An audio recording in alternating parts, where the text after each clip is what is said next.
माघ की रात, तालाब का किनारा, सूखता हुआ पानी, सड़ती हुई काई, अंधेरे में सब कुछ ढका हुआ। तालाब के किनारे बबूल, नीम, आम और जामुन के कई छोटे बड़े पेड़ों का बाग, सब सर झुकाए खड़े हुए।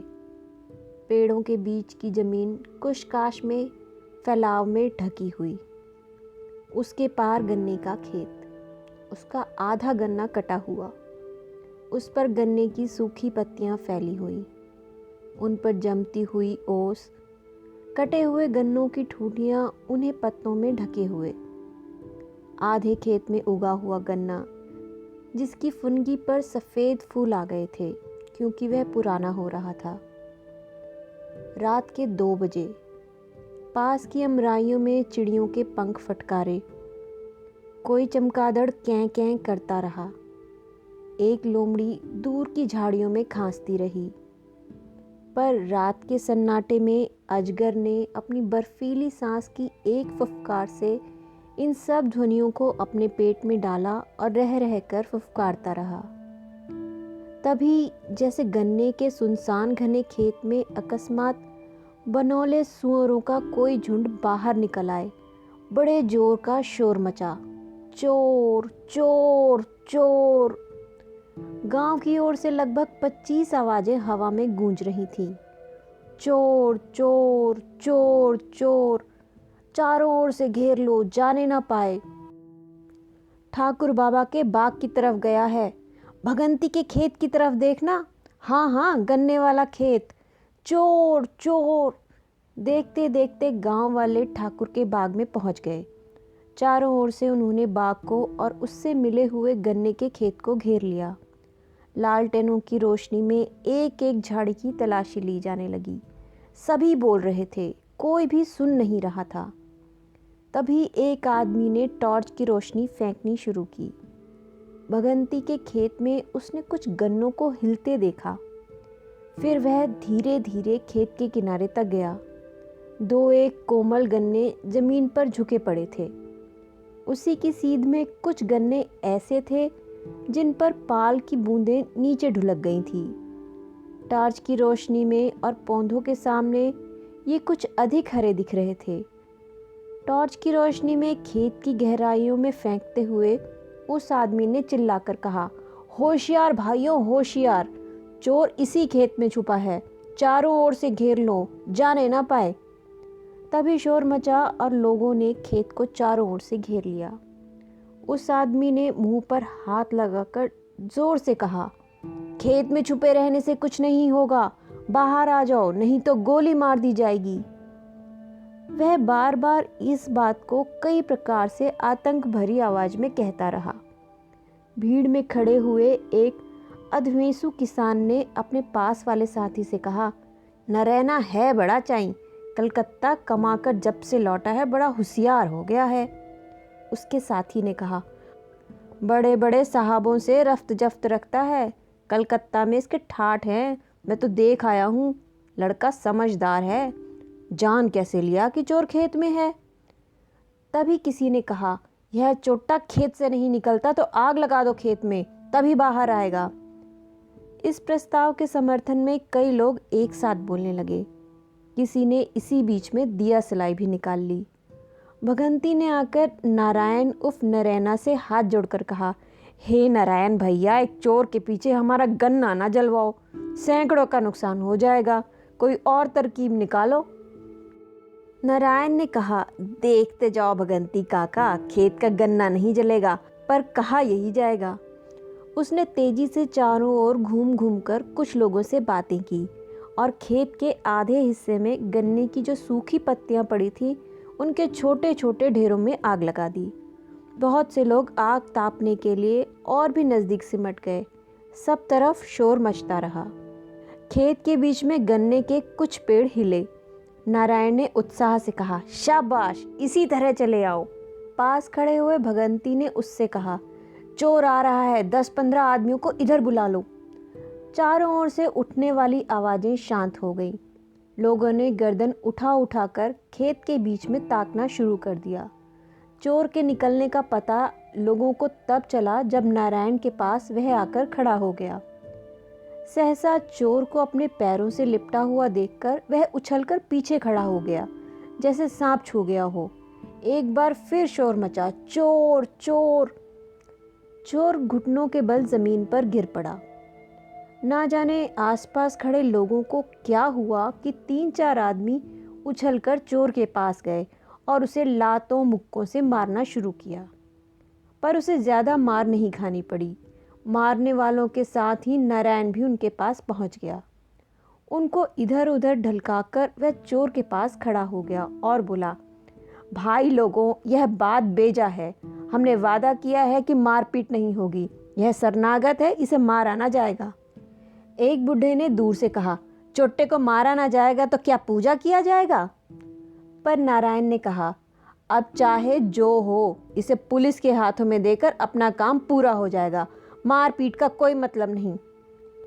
लोग चारों ओर से चोर के पास सिमट आए। नारायण ने टॉर्च की रोशनी उस पर फेंकते हुए पूछा, क्यों जी, माल कहाँ है? पर उसकी निगाह चोर के शरीर पर अटकी रही। चोर लगभग 5 फुट ऊंचा, दुबला पतला आदमी था। नंगे पैर, कमर से घुटने तक एक मैला सा अंगोछा बांधे हुए, जिस्म पर एक पुरानी खाकी कमीज थी। कानों पर एक मटमैले कपड़े का टुकड़ा बांधा था। उम्र लगभग 50 होगी। दाढ़ी बड़ी हुई थी, बाल सफ़ेद हो चले थे। जाड़े के मारे वह कांप रहा था और दांत बज रहे थे।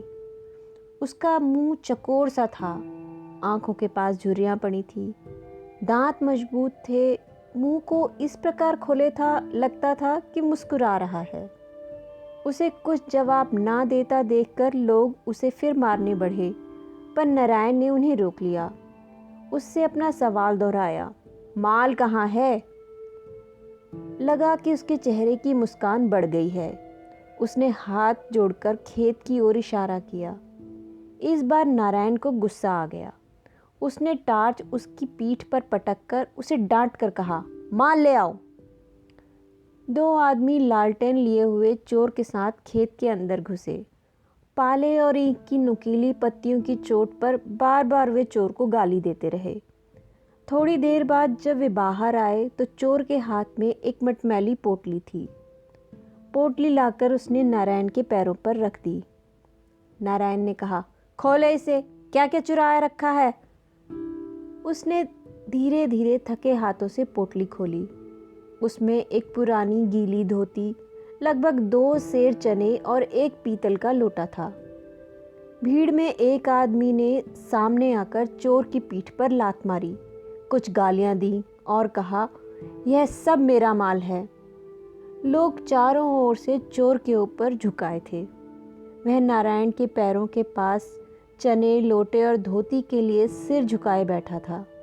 सर्दी के मारे उसके दांत किटकिटा रहे थे और हाथ हिल रहे थे। नारायण ने कहा, इसे इसी धोती से बांध लो और थाने ले चलो। 2-3 लोगों ने चोर की कमर धोती से बांध ली और उसका दूसरा सिरा पकड़कर चलने को तैयार हो गए।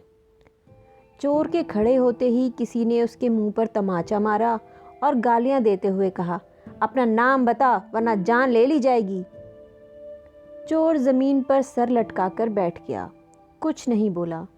तब नारायण ने कहा, क्यों उसके पीछे पड़े हो भाइयों? चोर भी आदमी ही है, इसे थाने ले चलते हैं, वहां सब कुछ बता देगा।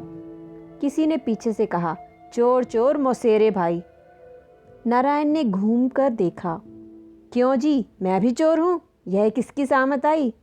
1-2 लोग हंसने लगे। बात आई गई हो गई। वे गांव के पास आ गए थे। तब रात के 4 बजे थे। चोर की कमर धोती से बांधकर उसका एक छोर पकड़कर दीना चौकीदार थाने चला। साथ में नारायण और गांव के 2-3 आदमी भी चले।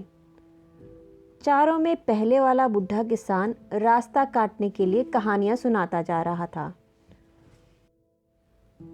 जो युधिष्ठिर ने कहा कि बामन ने हमारे राज की सोने की थाली चुराई है, उसे क्या दंड दिया जाए? तो विदुर बोले कि महाराज, बामन को दंड नहीं दिया जाता।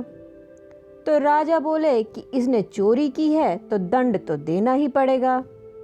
तब विदुर ने कहा कि महाराज, इसे राजा बलि के पास इंसाफ के लिए भेज दो। जब राजा बलि ने बामन को देखा तो उसे आसन पर बैठाला। चौकीदार ने बात काट कर कहा, चोर को आसन पर बैठाला, ये कैसे? बुढ़ा बोला, क्या चोर क्या साह, आदमी आदमी की बात है। राजा ने उसे आसन दिया और पूरा हाल पूछा कि आपने चोरी क्यों की? तो बामन बोला कि चोरी पेट की खातिर की। चौकीदार बोला, तब क्या? बुढ़ा बोला, राजा बलि ने कहा कि राजा युधिष्ठिर को चाहिए कि वे दंड खुद लें, बामन को दंड नहीं होगा। जिस राजा के राज में पेट की खातिर चोरी करनी पड़े वह राजा तो 2 कौड़ी का है, उसे दंड मिलना चाहिए। राजा बलि ने उठकर, चौकीदार जी खोलकर हंसा, बोला, वाह रे बाबा, क्या इंसाफ बताया है राजा बलि का। राजा विक्रमादित्य को भी मात कर दिया। वे हंसते हुए चलते रहे। चोर भी अपनी पोटली को दबाए पंजों के बल उचकता सा आगे बढ़ता गया। पूरब की ओर घने काले बादलों के बीच से रोशनी का कुछ कुछ आभास फूटा। चौकीदार ने धोती का छोर नारायण को देते हुए कहा, तुम लोग यहीं महुए के नीचे रुक जाओ, मैं दिशा मैदान से फारिग हो लूं। साथ के दोनों आदमी बोल उठे। बुढ़े ने कहा, ठीक है नारायण भैया, तुम इसे पकड़े बैठे रहो, हम भी निपट आवें। वे चले गए। नारायण थोड़ी देर चोर के साथ महुए के नीचे बैठा रहा, फिर अचानक बोला, क्यों जी, मुझे पहचानते हो? दया की भीख सी मांगते हुए चोर ने उसकी ओर देखा, कुछ कहा नहीं। नारायण ने फिर धीरे से कहा, हम सचमुच मौसेरे भाई हैं। इस बार चोर ने नारायण की ओर देखता रहा, पर इस सूचना पर नारायण जिस आश्चर्य भरी निगाह की उम्मीद कर रहा था वह उसे नहीं मिली। बढ़ी हुई दाढ़ी वाला वह पतला दुबला चौकोर चेहरा उससे दया की भीख मांग रहा था। नारायण ने धीरे से रुक रुक कर कहा, कलकत्ता के शाह मकसूद का नाम सुना है? उन्हीं के गोल का हूँ। जैसे किसी को किसी अनजाने जाल में फंसाया जा रहा हो, चोर ने उसी तरह बिंधी हुई निगाह से उसे देखा। नारायण ने फिर कहा, कलकत्ता के बड़े बड़े सेठ मेरे नाम से थर्राते हैं। मेरी शक्ल देखकर तिजोरियों के ताले खुल जाते हैं, रोशनदान टूट जाते हैं। वह कुछ और कहता, लगातार बात करने का लालच उसकी रग रग में समा गया था। अपनी तारीफ में वह बहुत कुछ कहता, पर चोर की आंखों में न आनंद झलका, न स्नेह दिखाई दिया, न उसकी आंखों में प्रशंसा की किरण फूटी, न उनमें आतंक की छाया पड़ी। वह चुपचाप नारायण की ओर देखता रहा।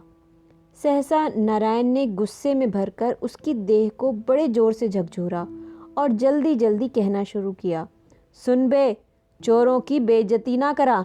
चोरी ही करनी थी तो आदमियों जैसी चोरी करता, कुत्ते बिल्ली बंदरों की तरह रोटी का एक एक टुकड़ा चुरा रहा है। सुन रहा है बे? मालूम हुआ कि वह सुन रहा है। उसके चेहरे पर हैरानी का उतार चढ़ाव दिखने लग गया था। नारायण ने कहा, यह शेर आधा शेर चने और लोटे चुराता तुझे शर्म नहीं आई? यही करना है तो कलकत्ते क्यों नहीं आता? न जाने क्यों चोर की आंखों से आंसू बह रहे थे। उसके होंठ इतने फैल गए थे कि लग रहा था वह हंस पड़ेगा, पर आंसू बहते ही जा रहे थे। वह अपने पेट को दोनों हाथों से मुक्के मारने लगा। आंसुओं का वेग और बढ़ गया। नारायण ने बात करनी बंद कर दी। कुछ देर रुककर कहा, भाग जा, कोई कुछ नहीं कहेगा। जब तू दूर निकल जाएगा तभी मैं शोर मचाऊंगा। जब इस पर भी चोर ने कुछ जवाब न दिया तो उसे आश्चर्य हुआ। फिर कुछ रुककर उसने कहा, बहरा है क्या बे? फिर भी चोर ने कुछ नहीं कहा। नारायण ने उसे बांधने वाली धोती का छोर उसकी ओर फेंका, उसे ढेल कर दूर किया और हाथ से उसे भाग जाने का इशारा किया, पर चोर नहीं भागा। थका सा जमीन पर औंधे मुंह पड़ा रहा। इतने में दूसरे लोग दूर से आते दिखाई पड़े। नारायण ने गंभीरतापूर्वक उठकर चोर को जकड़ने वाली धोती पकड़ ली, उसे हिला डुलाकर खड़ा कर दिया। एक एक करके वे सब लोग आ गए। सवेरा होते होते वे थाने पहुंच गए। थाना मुंशी ने देखते ही कहा, सवेरे सवेरे किसका मुंह देखा? पर मुंह देखते ही वह फिर बोला, अजब जानवर है, चेहरा तो देखो, लगता है हंस पड़ेगा। दिन के उजाले में सबने देखा कि उसका चेहरा सचमुच ऐसा ही है। छोटी छोटी सूजी हुई आंखें और बढ़ी हुई दाढ़ी के बावजूद चौकोर चेहरे में फैला हुआ मुंह, लगता था हंसने ही वाला है। थाना मुंशी ने पूछा, क्या नाम है? चोर ने पहले की तरह हाथ जोड़ दिए। तब उसके मुंह पर 2 तमाचे मारकर उसने अपना सवाल दोहराया। चोर का मुंह कुछ और फैल गया। उसने 2-4 तमाचे फिर मारे। इस बार उसकी चीख से सब चौंक पड़े। मुंह जितना फैल सकता था उतना फैलाकर चोर बड़ी जोर जोर से रोया। लगा कोई सियार अकेले में चांद की ओर देखकर बड़ी जोर से चीख उठा है। मुंशी ने उदासीन भाव से कहा, माल कहाँ है?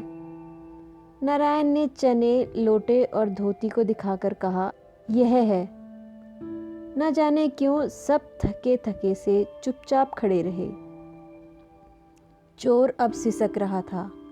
सहसा एक सिपाही ने अपनी कोठरी से निकलकर कहा, मुंशी जी, यह तो 5 बार का सजा याफ्ता है। इसके लिए न जेल में जगह है न बाहर, घूम फिर कर यहीं आ जाता है। मुंशी जी ने कहा, कुछ अध पगला सा है क्या? सिपाही ने मुंशी के सवाल का जवाब स्वीकार में सिर हिलाकर दिया। फिर पास आकर चोर की पीठ थपथपाते हुए कहा, क्यों गूंगे, फिर आ गया? कितने दिन के लिए जाओगे? 6 महीने कि साल भर? चोर सिसक रहा था, पर उसकी आंखों में भय, विस्मय और जड़ता के भाव समाप्त हो चले थे। सिपाही की ओर वह बार बार हाथ जोड़कर झुकने लगा, जैसे पुराना परिचित हो। चौकीदार ने साथ के बुढ़े को कोहनी से हिलाकर कहा, साल भर को जा रहा है, समझ गए बली महाराज? पर कोई भी नहीं हंसा। तो ये थी एक चोर की कहानी, जिसे लिखा था श्री लाल शुक्ल जी ने। आज कहानियों का सफ़रनामा में बस इतना ही। फिर मिलेंगे एक नए सफ़र में एक नई कहानी के साथ। नमस्कार।